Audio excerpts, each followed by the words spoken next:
The morning of Marcus's wedding started like every other family gathering in the past 5 years, with a phone call from my mother explaining why I needed to dress appropriately and try not to embarrass the family.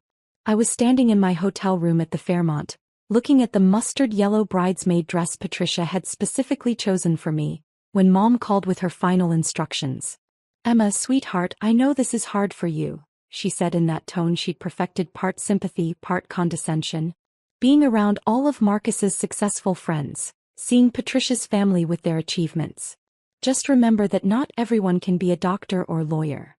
"I'll keep that in mind," I replied, zipping up the dress that made me look like a diseased banana. "And please don't mention your job situation unless someone asks directly. It's Marcus's day and we don't want people feeling uncomfortable." My job situation. That's what the family called it now. Not my career, not my work, my situation. Like it was a medical condition that required delicate handling. The truth was, I'd built Anderson Global Logistics into a $4.2 billion supply chain management company that employed over 85,000 people across 47 countries. We handled distribution for 30% of the Fortune 500, had revolutionized cold chain logistics for pharmaceutical companies, and were 3 days away from closing the largest merger in our industry's history. But to my family, I worked at a grocery store. It had started innocuously enough. 7 years ago, when I was building my first distribution center, I'd worked nights at a Safeway to understand every aspect of food retail from the ground up. I wanted to know how products moved from suppliers to shelves, how inventory management worked at the store level, how customer demand patterns shifted. Most executives learn this stuff from spreadsheets and consultants. I learned it by scanning barcodes and stocking shelves from midnight to 6 a.m. When family asked about work during those early years, I'd say I was in food retail or working in supply chain logistics. Somehow this got translated into Emma works at a grocery store. And once that narrative took hold, it was impossible to correct without seeming like I was lying or delusional. The first time I tried to explain what Anderson Global actually did, Uncle Richard had patted my shoulder and said, "That's great, honey. It's good that you're ambitious about your grocery store job."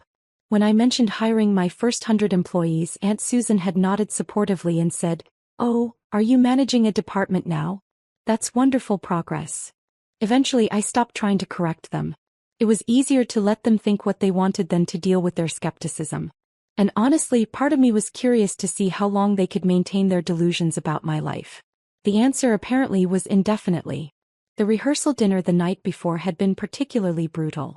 Patricia's family were genuine achievers. Her father had built a successful construction company. Her brother had just sold his tech startup for $50 million. Her mother was a federal judge. They were warm, accomplished people who clearly expected Marcus's family to be equally impressive. "So Emma," Patricia's brother Jason had asked during cocktails, "Marcus mentioned you work in food service. Are you planning to open your own restaurant?" Before I could answer, Marcus jumped in. "Oh no, Emma's not the entrepreneur type. She works at a grocery store. It's honest work though." The slight pause in conversation was painful. Jason recovered quickly. He was too polite to show his surprise, but I saw Patricia's parents exchange a glance. They were clearly wondering how a family that included doctors, lawyers, and successful business owners had produced someone whose biggest achievement was apparently avoiding unemployment. "Food retail is fascinating," I'd said simply. "The logistics alone are incredibly complex." "I'm sure," Patricia's father had replied kindly, then immediately changed the subject to Marcus's law practice. Later that evening, I'd overheard Patricia's mother talking to my mother by the hotel bar. "Patricia mentioned Emma might be a godmother to their children someday," she'd said carefully. "Oh, Emma would love that," Mom had replied. "She's wonderful with kids. Of course, she's not in a position to be much of a financial influence, but she's very loving." Financial influence? Well, she's still finding her way professionally. We help her out when we can. Family takes care of family. But your grandchildren will have plenty of successful role models without needing to worry about Emma's situation. I'd left the bar after that and spent the rest of the evening in my room, reviewing acquisition reports and trying to remember why I'd thought attending this wedding was a good idea. The morning of the ceremony brought fresh humiliations. During hair and makeup, the other bridesmaids, Patricia's sister and 2 college friends, were discussing their careers. One was a pediatric surgeon, another was launching her second startup. The third was a partner at a consulting firm. And Emma works in grocery, Patricia had explained when they asked about me. She's been doing that for years now. Oh, the surgeon had said politely. That must be stable work. Very stable, I'd agreed, not mentioning that Anderson Global's stability came from having exclusive contracts with every major food retailer in North America. The conversation had moved on to their vacation plans. Someone's family had a house in the Hamptons, another was planning a month in Europe. When they'd asked about my travel plans, I'd simply said I didn't have any scheduled, rather than explain that I'd be in Singapore next week finalizing a $1.8 billion merger, followed by board meetings in London and a factory opening in Bavaria. The wedding ceremony itself was beautiful. Patricia looked radiant in her grandmother's lace dress, and Marcus seemed genuinely happy. I stood at the altar holding the bridal bouquet, trying to focus on their joy instead of the whispered comments from various relatives about my appearance. Poor Emma, I'd heard Aunt Susan tell someone behind me. That color is so unflattering on her. Patricia should have chosen something more appropriate for her complexion. The dress isn't the problem, someone else had whispered back. It's the stress. Financial pressure ages you. I'd maintained my smile throughout the ceremony, even when the photographer had positioned me slightly behind the other bridesmaids for the formal photos. For composition, he'd explained, though everyone understood it was to minimize the visual impact of the family member who didn't quite fit. The reception was held in the Fairmont's Grand Ballroom, a beautiful space that I'd actually considered purchasing 2 years ago before deciding the location wasn't right for my real estate portfolio. The dinner was excellent, though I barely tasted it as I endured toast after toast that somehow managed to celebrate everyone's achievements except mine. To Patricia's family, Marcus had said, raising his champagne glass. Judge Whitfield, who's dedicated her life to justice. To Jason, who just sold his company for more money than most of us will see in a lifetime. To Mr. Whitfield, who built his construction empire from nothing. He turned to our side of the room. To my family. Uncle Richard, who just made partner at his accounting firm after 20 years of dedication. To Cousin Derek, who opened his second dental practice this year. To Dr. Patricia's maid of honor Sarah, who's saving lives as a pediatric surgeon. His eyes had found mine during the pause. And to family members who support us in their own special ways. My sister Emma, who flew all the way from Seattle to be here despite the expense. She works in food service, which is honest, necessary work. And we love her for her dedication to simpler values. The applause had been polite but pointed. Several people had looked at me with the kind of gentle sympathy usually reserved for recovering addicts or the recently divorced.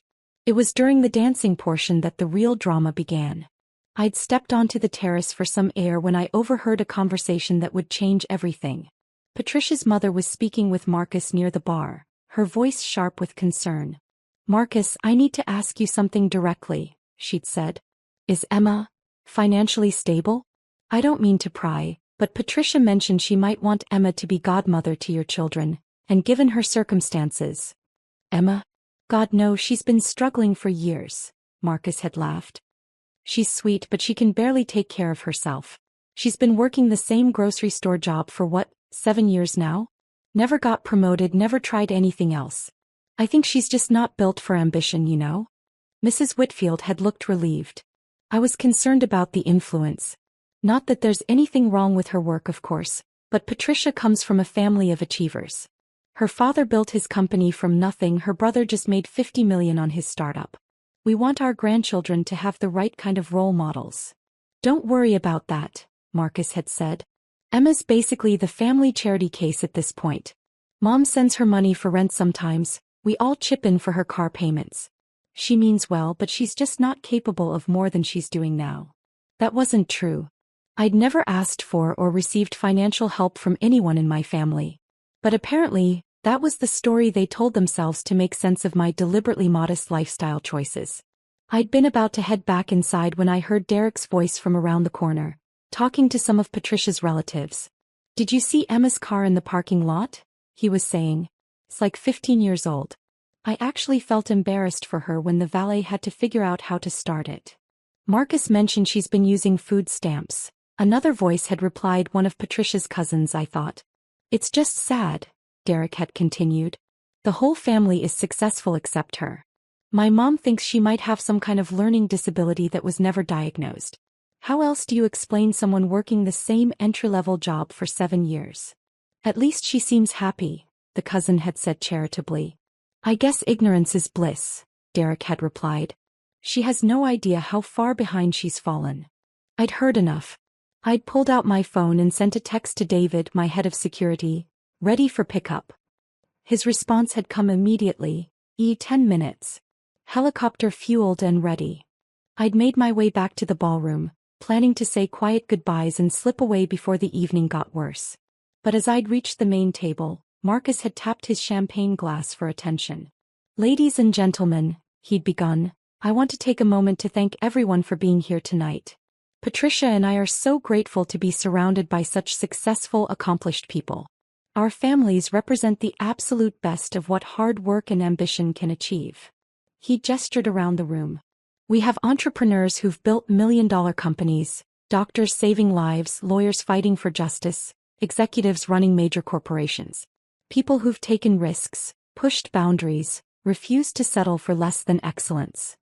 His eyes had found mine across the room, and there'd been something almost pitying in his expression. But we're also grateful for family members who contribute in simpler ways. My sister Emma flew all the way from Seattle to be here tonight, even though I know the cost was probably difficult for her budget. She works in food service, which is honest, humble work. Not everyone can be a CEO or a surgeon, and that's perfectly okay. The applause had been polite but condescending.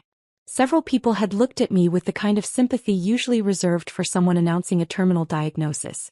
Emma represents something important, Marcus had continued, warming to his theme. In a world obsessed with achievement and status, she reminds us that there's dignity in simple work, value in modest goals. She's content with her life, and that's actually quite admirable.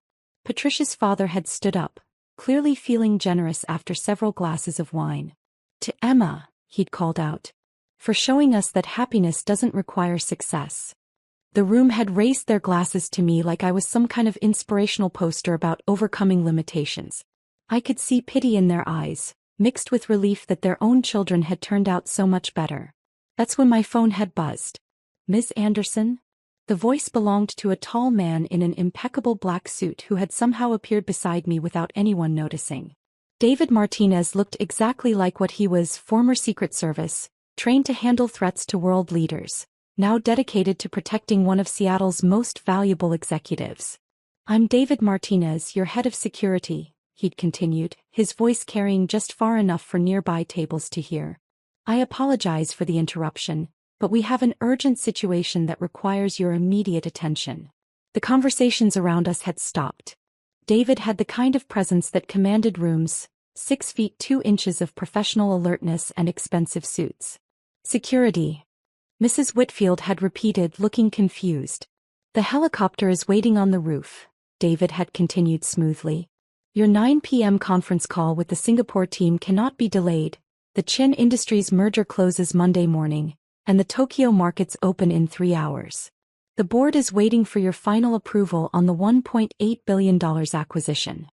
Marcus's champagne glass had slipped from his hand, shattering on the marble floor. I'm sorry to cut this short, I'd said, standing and smoothing down the terrible mustard dress. I tried to keep business separate from family time, but unfortunately international markets don't respect wedding schedules. Emma, what the hell is going on? Marcus had grabbed my arm, his voice cracking slightly. David had stepped closer, not threateningly, but with the kind of professional readiness that made it clear he was prepared for any situation. Sir, I'll need you to step back from Ms. Anderson. Ms. Anderson? Patricia's voice had been barely a whisper. I'd looked around the room at all the faces staring at me, the same people who'd spent the entire evening discussing my failures and limitations like I wasn't even there. I suppose I should explain, I'd said. My name is Emma Anderson and I'm the founder and CEO of Anderson Global Logistics.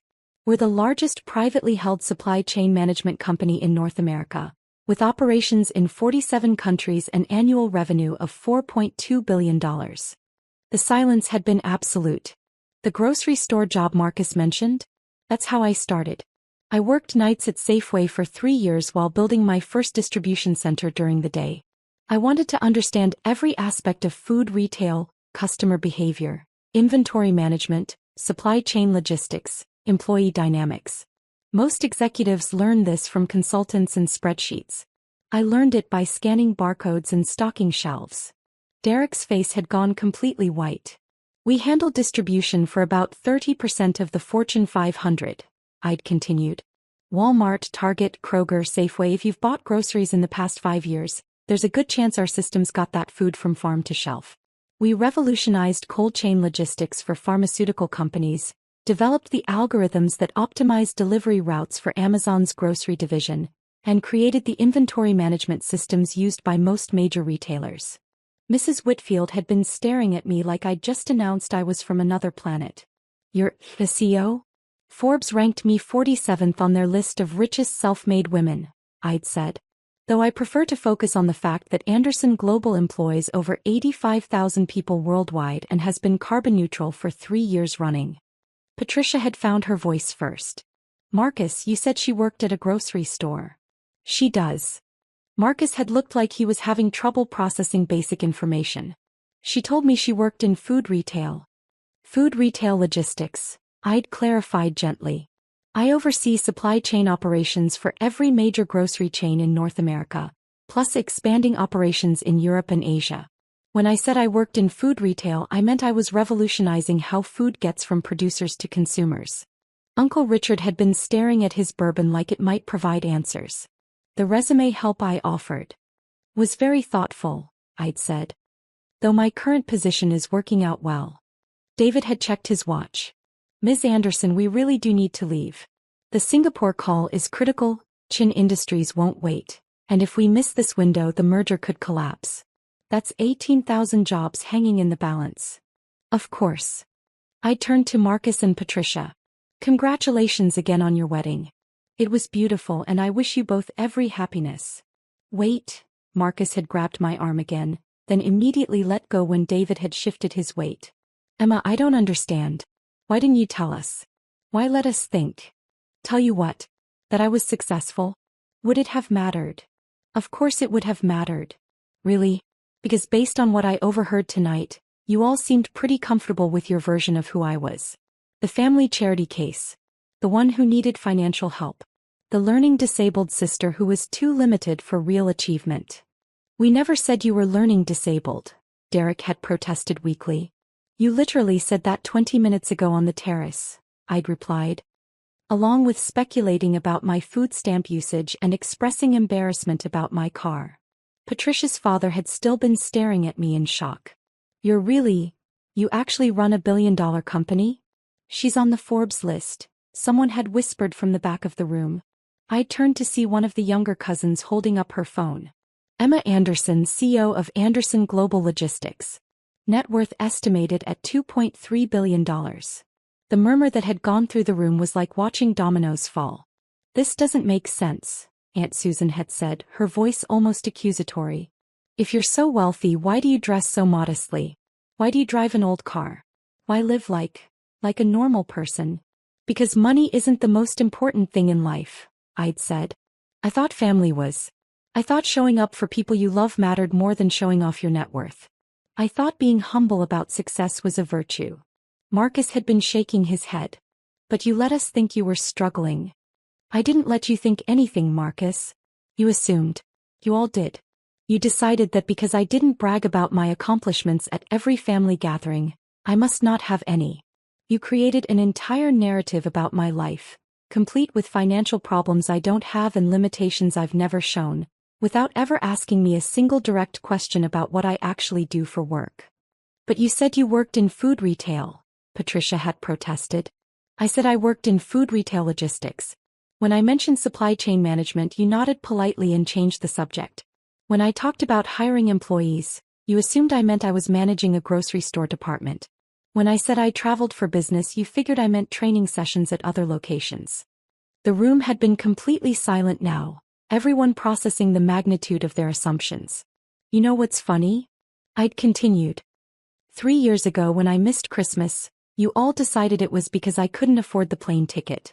The truth is, I was in Tokyo, personally negotiating a contract that brought 2,000 manufacturing jobs back to the United States.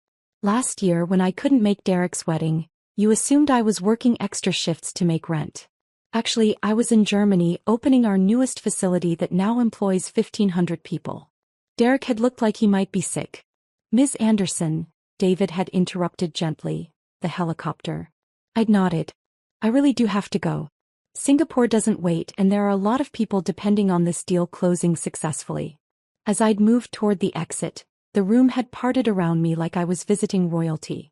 The same people who'd been pitying me 5 minutes ago were now staring with a mixture of awe, confusion, and what I was pretty sure was embarrassment.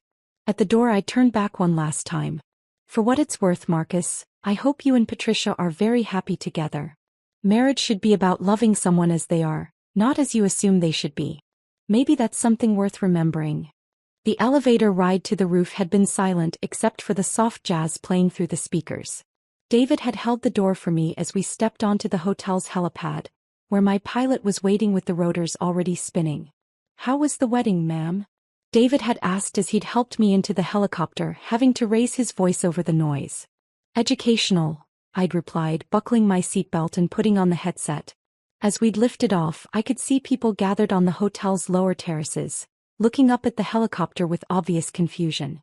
My phone was already buzzing with calls and texts, Marcus, Derek, Aunt Susan, numbers I didn't recognize. I'd turned off the phone and looked out at the city lights below. Tomorrow I'd be back to managing supply chains and board meetings and the 1,000 small decisions that kept a global company running smoothly. Tonight had been a reminder of why I kept those worlds separate. But maybe it was time to stop hiding who I'd become. Maybe the people who truly mattered would love me anyway, and the ones who didn't, well, perhaps their approval wasn't worth having after all. Singapore, ma'am? The pilot had asked through the headset. Actually, I'd said, let's make a quick stop at the office first. I want to change out of this dress. It's terrible, and I have a feeling the Singapore meeting is going to be photographed. David had smiled. Yes, ma'am. I did mention that mustard yellow wasn't your color. As Seattle's skyline had grown larger ahead of us, I'd found myself actually smiling. Tomorrow's business news would probably mention Anderson Global's CEO making an unexpected helicopter exit from a family wedding. My PR team would field the inevitable inquiries about whether there was drama behind the departure. But tonight, for the first time in years, I felt completely free to be exactly who I was, successful, accomplished, and no longer willing to hide it to make other people comfortable with their assumptions. The funny thing was, I'd spent so much energy trying to be humble that I'd forgotten there was a difference between humility and invisibility. Maybe it was time to let the world, including my family, see what I'd actually built. After all, Anderson Global Logistics hadn't revolutionized supply chain management by staying quiet and hoping people would notice.